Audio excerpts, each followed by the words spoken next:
Listening 1. My name is Dr. Chowdhury, and I am a GP working in an inner-city area in London, just on the edge of the East End. I started work as a GP in this area over 20 years ago. In recent years, many developments, both technological and social, have occurred, affecting the practice enormously.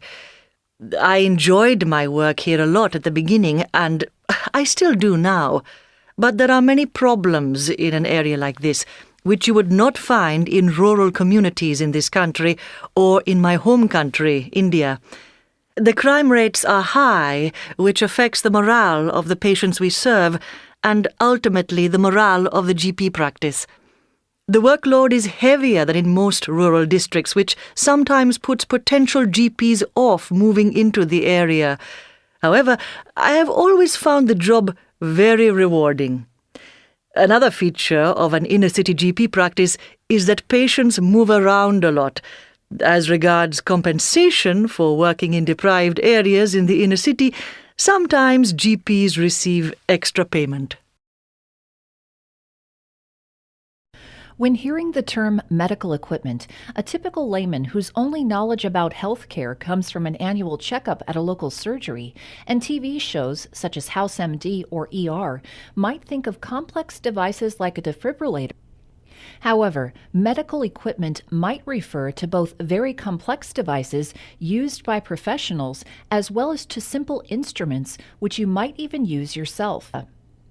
Imagine you wake up in the morning with a terrible headache, feeling feverish. You quickly phone the boss and say you need a day off, then grab a thermometer to take the temperature. Gosh, it's 102 degrees Fahrenheit. You really need to go to the doctor's. After you arrive at your local clinic and wait some time in a queue, the GP asks you in. She asks what is wrong and then puts a tongue depressor in your mouth to see your throat. Then she asks you to take off your sweater and uses a stethoscope to listen to your chest. Finally, she tells you that you have caught the flu, prescribes you some medicine, and says you must stay at home for a couple of days. As you can see, several pieces of equipment are used even in such a common procedure like diagnosing flu, some of which you may even have at home. What about other examples? Let's see what equipment might be used in case of a broken bone. It's mid-February and you are skiing in the Rockies. You're having an amazing time, but you fall and feel terrible pain in both your shin and your arm. You have probably broken your arm and your leg. It's so painful you can't move, so you call out Mountain Rescue. They come by chopper, put you on a stretcher, use a splint to immobilize your limbs, and take you to the hospital. You are told you have broken your leg and it's put in a cast. If you're lucky and your arm is not broken, it's only wrapped in bandage, and you have to wear a sling. As a result, walking on crutches is out of the question, so you leave the hospital in a wheelchair. But how do the doctors make sure your limb is broken or not? Well, you have an X-ray taken. What other gear is used in hospitals? Let's study a case of a person brought to an A&E department with a head injury. The person is brought by paramedics who have already put a brace on his or her neck in order to prevent further injury. Firstly, diagnostic equipment is put to use in order to check the person's condition. An MRI scan is taken to check for bleeding and swelling in the brain. If immediate surgery is required, the patient is administered an anesthetic by means of a syringe. Then a surgeon uses a scalpel to cut into his or her body and forceps to manipulate the tissues. After the surgery is performed, a catheter is inserted for the time when he or she is immobilized. Various types of medical equipment, ranging from basic tools to highly advanced cutting-edge devices, are used in very different situations. One thing is certain, each piece has been developed to help us recover or even save our lives. And we might need them at the very beginning of our lives, as is the case with an incubator, which is used in neonatal units to help or treat prematurely born children. Listening 2. Good morning, Mr. Bloomfield. My name's Dr. Dixon. I'm a locum GP standing in for Dr. Wright. What can we do for you? I've been having some problems with my breathing. Can you tell me a little bit more about this? Well, I keep getting breathlessness and wheezing in my chest. It all started about 3 weeks ago, and I've been coughing a lot with it. Some white phlegm. Mm-hmm. I thought it might be a cold coming on, but then after about another week, I started finding it more and more difficult to catch my breath. Right. So you've had the wheezing and the breathlessness for roughly 3 weeks? Yes, give or take a day. And do you get these bouts of wheezing and shortness of breath every day? No, they come and go.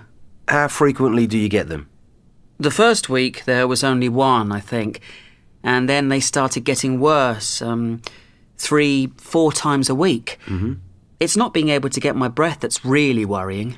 And so the attacks, have they increased in the past 2 weeks? Yes, they're much more frequent. Okay. When do the attacks come on? At any time, but they seem to be worse at night and in the morning. Have you noticed any change in the severity of the attacks, especially in the morning? Yeah, Do they wake you up at night? about 3 times a week. I see. You been off work at all? No, but I nearly didn't go in yesterday. Was that the worst so far? Yeah. And have you had anything else with it? I've felt a bit tight across the chest. Any pain with it? No, just tightness. Are you aware of anything that triggers the attacks? Like what? Dust, feathers, new carpets? No, I can't really say I am. Okay. Have you had any infections recently, like flu or sore throat or chest infection? No, not for a long time, except this. And what about medications? Are you taking anything? No, No aspirin? no, Are you doing any exercise? Jogging, for instance? no. What about pets? Do you have pets at home? No, but my neighbours have a cat, but I don't see it that much. Everything okay at home? Yeah, things are fine. And what about work? I see you're a civil servant. Any stress or problems at work or anything like that? Work's been getting me down recently. In what way?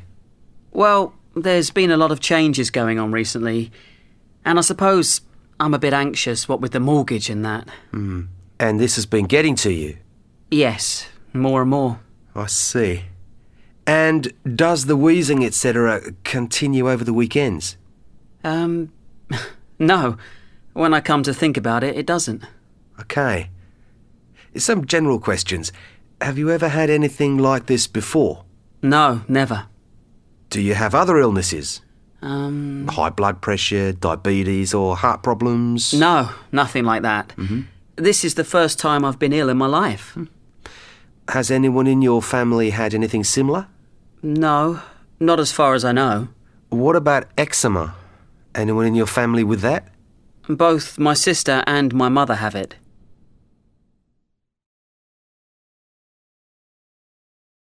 Unit 1, Task 8. Come in, Mr. Green. Come and sit down here. I've had a letter from your doctor, and she tells me that you've been having pain in your chest. Yes, and in my arm, and also tingling in my fingers. And Yes. Now, when did you first notice this pain? Well, I suppose about 6 months ago. And can you remember when it first came on? Yes, well, I remember I got a bad pain in my chest when I was shopping. It was so bad I couldn't breathe. And... Where? In which part of your chest did you feel the pain? well, right across my chest. And how long did it last? About 10 minutes. And what did you do when it happened? Well, I just stop and wait for it to go away. So, have you had this, the pain, again since then? Yes, I often get it when I overdo things and, I think at this stage I'd like to examine you, your chest, so if you could strip to your waist. Right. There we are. That's fine. Fine, I'll just check your pulse first of all. Fine. That's fine. It's quite normal. 70 per minute. Right. Now your blood pressure. fine. That's quite normal too. 130/80. Oh, I'm pleased to hear it. Now, I'm going to listen to your heart, so I want you to breathe normally. Your heart sounds quite normal. Well, that's a relief. Well, now I want you to take deep breaths in and out while I check your lungs. In. Out. In. Out. Fine. They're completely clear. Well, Mr. Green, the pain you've been having sounds very much like the pain of what we call angina. Ah. And this occurs when not enough oxygen is getting to the heart. Now, I'd like to check a few tests, and following that, I'll be able to advise some treatment for you. The primary functions of the digestive system are the breakdown of food, called digestion, and absorption of nutrients. Digestion begins in the mouth, where the teeth break food into smaller particles during mastication. Salivary glands located near the oral cavity secrete saliva, which begins chemical digestion and keeps the food moist. As food is swallowed, the soft palate blocks the upper pharynx to prevent food from entering the nasal cavity, and multiple voluntary muscles in the face, neck, and tongue contract, pushing food particles through the pharynx. The food passes over the epiglottis, which prevents food entry into the respiratory system, and then into the esophagus, which connects the pharynx to the stomach. The one-way movement of the food mass, now called a bolus, is controlled by wave-like involuntary muscle contractions. This movement is known as peristalsis. The bolus now enters the stomach. Folds in the stomach wall called rugae allow for expansion as the stomach fills. Stomach cells secrete hydrochloric acid, pepsinogen, and various regulatory hormones that chemically digest the bolus. Muscular contractions in the stomach churn its contents to further break down the bolus and mix it with stomach secretions to form a thick liquid called chyme. Chyme exits the stomach through the pyloric sphincter and enters the small intestine, the major site of nutrient absorption. The small intestine consists of three parts: the duodenum, jejunum, and ileum. Bile from the liver and digestive enzymes from the pancreas empty into the duodenum to aid in digestion. Absorbed nutrients pass from the lumen of the small intestine into blood and lymph. Chyme not absorbed in the small intestine enters the large intestine. As it passes through the cecum and ascending, transverse, descending, and sigmoid colon, water and salts are absorbed and chyme is converted into feces. The rectum stores feces until nervous stimulation initiates the defecation reflex, resulting in elimination through the anal canal. Nadine Hartman's colonoscopy and biopsy results have arrived from pathology. I've got them here. Shall we go through them together? Right. I'll be glad of your help understanding them. Path lab reports are like a secret code. Like everything, they're easy when you know how. Look at this, for example. At the top of the page, polyp of sigmoid colon. Polyp of sigmoid colon? That's the specimen they analysed. I see. A polyp from her lower colon. So it goes on, polyp of sigmoid colon, measuring 0.6 by 0.4 by 0.3 centimetres. That's the size of the specimen. Right. Next bit, a mushroom-shaped specimen surrounded by mucus. That's what the specimen looks like. Then it says, no evidence of stromal invasion. What does that mean? That means there is no cancer. So, does it give a diagnosis? Read what it says at the bottom of the page. Under summary, it says colon sigmoid, endoscopic biopsy, tubular adenoma. Let me work it out. The organ involved is the lower colon. That's where they got the biopsy using an endoscope. The diagnosis is a tubular adenoma. That's right, a benign tumour. She hasn't got cancer, but there is a danger of getting it in the future. So, do you want to be a hero today? Well, there is a great need for blood donations around the world, and you can be the means of saving lives. According to the American Red Cross, over 40,000 blood donations are needed every single day in the United States alone. And without the help of volunteers like you, it is impossible to fill this need. About 9.2 million people donate every year in the U.S., and although approximately 38% of the population is eligible to donate, less than 10% of them actually do. Sometimes people don't donate out of fear, but the process is relatively simple, following a 4-step process: registering, getting your medical history checked, donating, and then having some refreshments. And once you donate, you have the ability to donate red blood cells every 56 days. So carefully consider becoming a hero today. Donate blood, and you can save lives. ListenAminute.com. Blood. I hate the sight of blood. Looking at it makes me go all weak at the knees. I can't even look at my own blood. I don't know why. The thing I hate most is giving blood for a medical check. I fainted once after I saw my blood in a small bottle.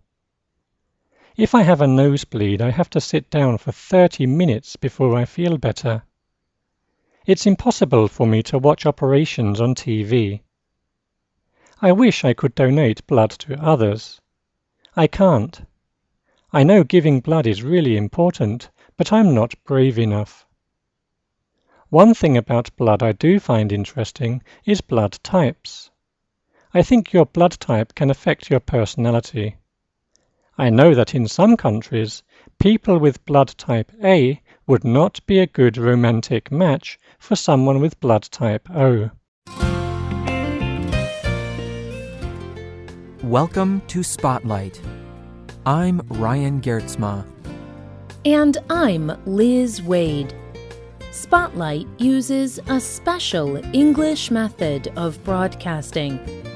It is easier for people to understand no matter where in the world they live.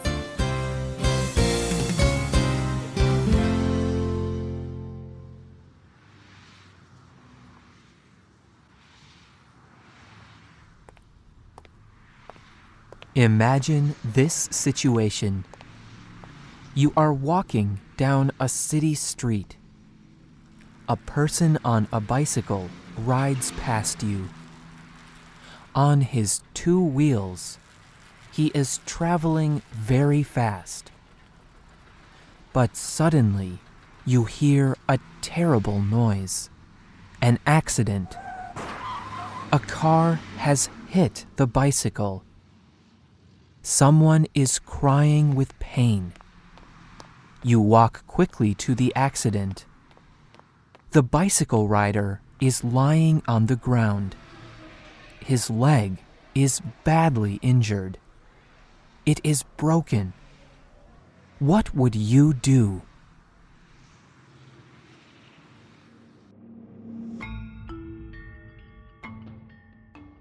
Treating a hurt person quickly is called first aid. First aid does not require expert medical help. Anyone can learn first aid. Today's Spotlight is the 5th program in a series on first aid. We will be talking about broken bones. How would you help someone with a broken bone? Broken bones are also called fractures.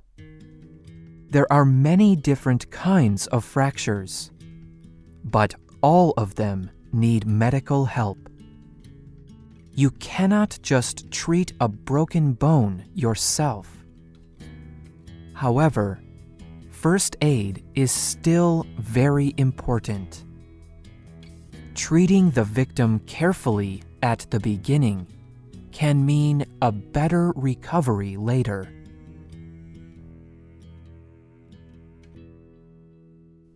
First, look at the break. What treatment does it need? A fracture is sometimes very clear. For example, with a broken wrist, you may be able to see that bones do not line up normally. Sometimes the bone even breaks through the skin.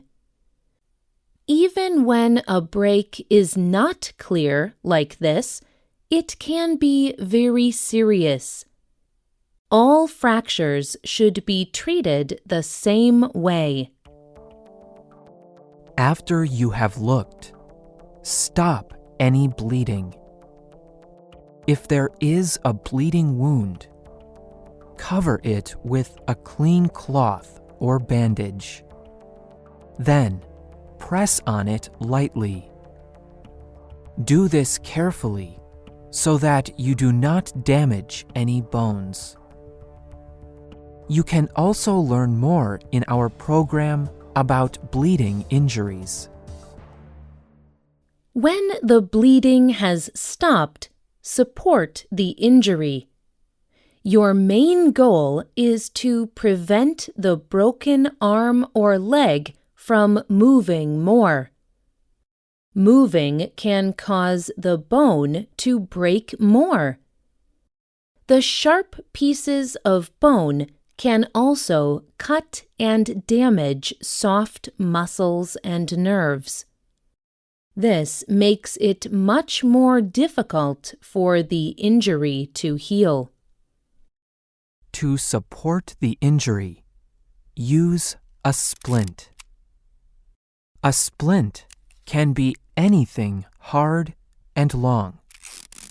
For example, you could use a piece of cardboard from a box, or any smooth piece of wood. You can even use rolled newspapers or magazines. Add something soft to the splint to make it more comfortable. Something like blankets or clothes. Tie the arm or leg to the splint. Use any soft material or bandage for these ties. Do not use anything sharp like wire. Tie 2 bandages above the break and 2 below. For an arm or wrist fracture, you can also use a sling. A sling is a piece of cloth. It is shaped like a triangle. You can lie the arm down across the triangle so that the wrist is at one of the points. Then, tie the other 2 points behind the victim's neck. The arm will lie across the victim's chest. The cloth will hold it in place. The wrist should be held higher than the elbow. Use ice so that the injured area does not swell and get larger. Do not put ice directly onto the skin. Instead, place it in a clean cloth and put the cloth on the skin. This will also ease the victim's pain. Now you will be ready to bring the victim to a medical center. There, doctors or nurses can set the bone. They can get the bones back to their correct position. Do not try to straighten the break yourself. Pulling on the broken bone can cause more damage. If the break is very bad, the victim may even need an operation. Finally, there are a few things you should never do. Do not encourage the victim to move the injured area to find out if it is broken. This can cause more damage. Do not rub the area around the break. This could cause more damage to the bones. Do not move the person without the support of a splint. And do not give the victim anything to eat. If he does need an operation, this can cause problems.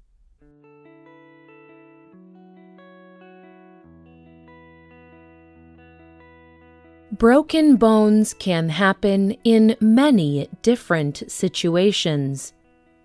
Kimberly Stubbs is 17 years old. She studies sports science, and she learned first aid at a young age. She also leads a sports group, teaching other young people. It was in this group that she used her first aid training. One day, one of her students had a very bad fall. Her student broke her arm. The bone damaged an artery, one of the main tubes that carry blood through the body. The student was bleeding a lot. It was a dangerous situation. Kimberly told her local newspaper about the accident. It was a bad fall. Blood was pouring out of her arm. It made me afraid. But my first thought was to put pressure on the wound to stop the bleeding. I knew she could lose too much blood too quickly. Luckily, this did stop the bleeding. I had to keep the pressure on until the emergency workers arrived. They took her to the hospital, where she had an operation. Luckily, she has recovered well. She comes back to the group, so I still teach her every week. Without Kimberly's help, the student would have died. Kimberly stopped the bleeding, but she also did not do anything to make the injury worse.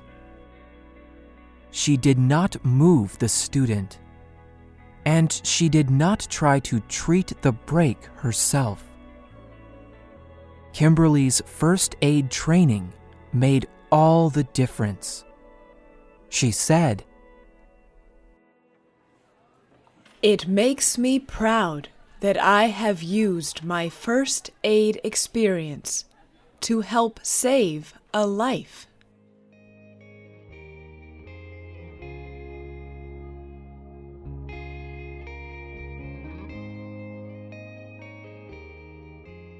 There are many different kinds of accidents.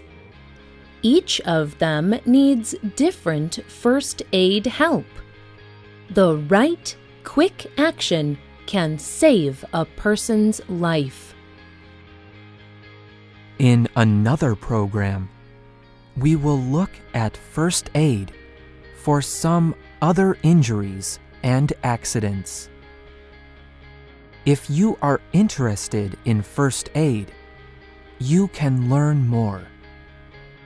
Ask your local doctor or hospital where you can train in first aid. You never know. you could save a life.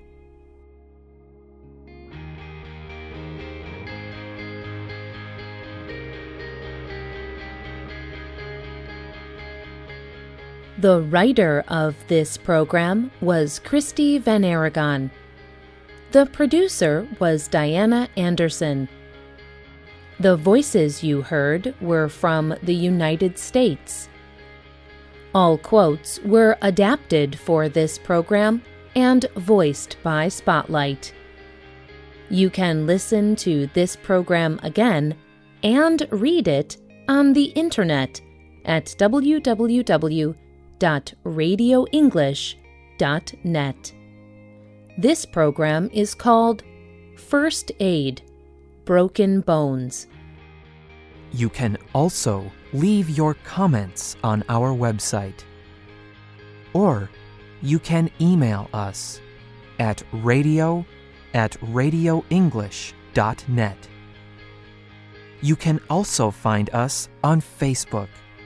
Just search for Spotlight Radio. We hope you can join us again for the next Spotlight program. Goodbye.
What's your occupation?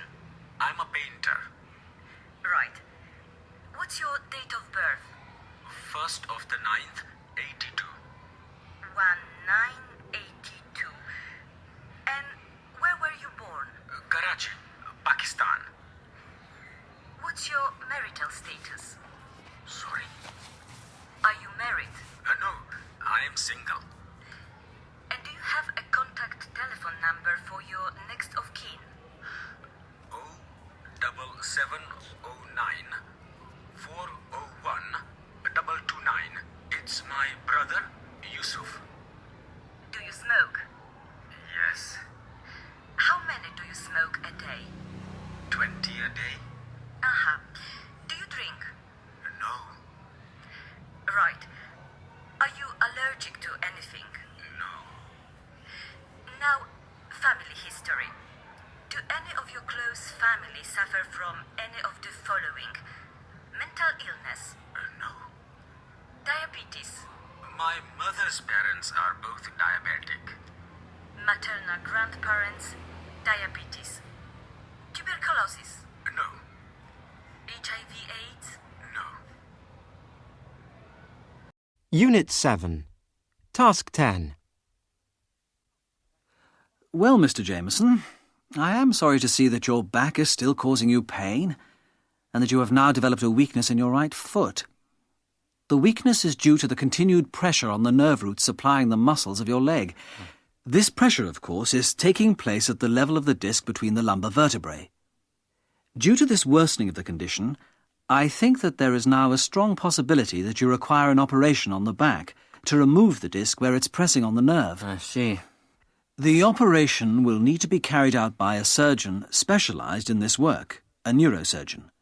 The operation itself will only immobilise you for a few days, and you'll soon be up and about again and back to the physiotherapist to improve the strength of your muscles, both in your back and this leg.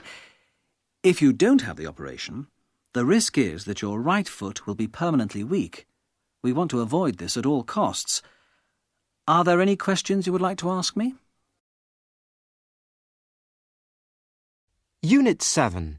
Task 15.